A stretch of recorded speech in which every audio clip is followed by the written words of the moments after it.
right, so we've talked a lot about rods and reels, and you know, here's kind of the next subject. What do you throw on all these rods and reels? You know, there's really 5 major categories, in my opinion, of baits that we throw on a regular basis. You know, this is a piece of plastic. These come in many different shapes and sizes. This is our bush pig. It's basically the same thing. It's like a creature bait, so it's built to the design to look kind of like a crawfish or like a brim look-alike. Come in a lot of different colors. You know, we Texas rig these. We fish them a lot of different ways on shaky heads, those kind of things.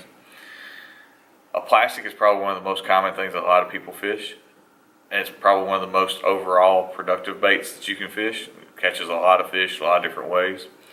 So that's, you know, something I fish a lot of times. If it's sunny, high pressure, struggling to catch fish, I always revert back to that plastic.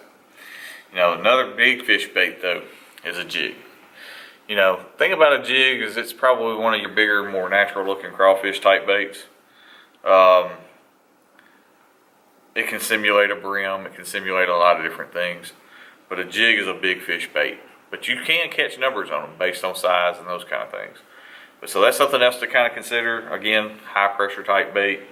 Anytime that, and even on cloudy days and stuff, when you're trying to give that bigger profile and draw a reaction strike, that's a great choice. You know, this is probably a bait that any beginner can really catch fish on.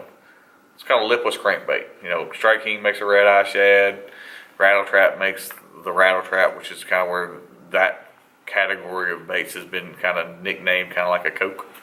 But there's a lot of different versions of them out there. But the thing about that bait is you throw it out there, it's got some rattles in it. You retrieve it in, you can yo-yo it, you can do different things with it. But it's a great reaction bait. When you're struggling to catch a few fish and you're in some shallower water, that's a great option.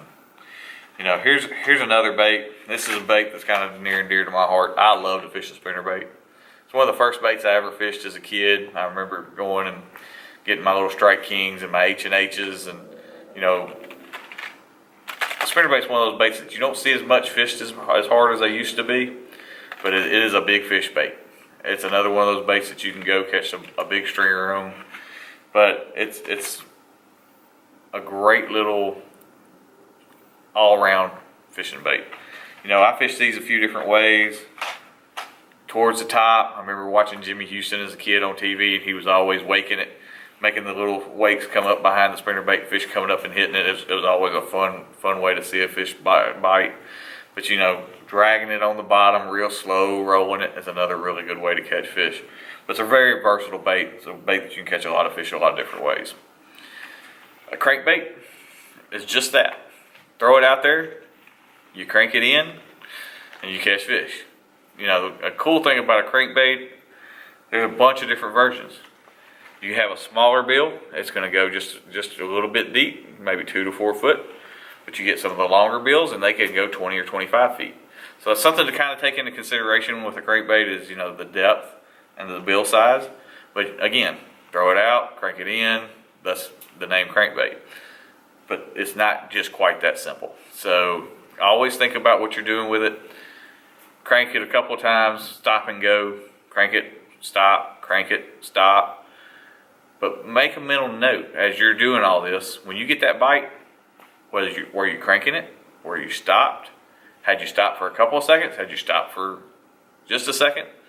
Those little tools or little hints that the fish will give you when they bite will help you catch more fish. So remember what you were doing with that crankbait when you got the bite, and try to repeat that as the day goes on. Topwater is one of the funnest ways to fish.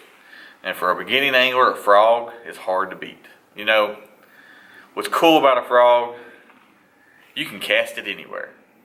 You're not as likely to hang it up. You can cast it into the tree, you can cast it into the grass, you can cast it around lily pads, but because the hooks are right there inside of right on the side of the bait, they're a lot less likely to hang up. The one thing to remember is when you see that big kersploosh and that fish grabs it, wait a second, wait till you feel the tug, then set the hook. That'll make you a little bit better fisherman, teach you a little bit of patience as well. But it's the funnest way you'll ever catch a fish.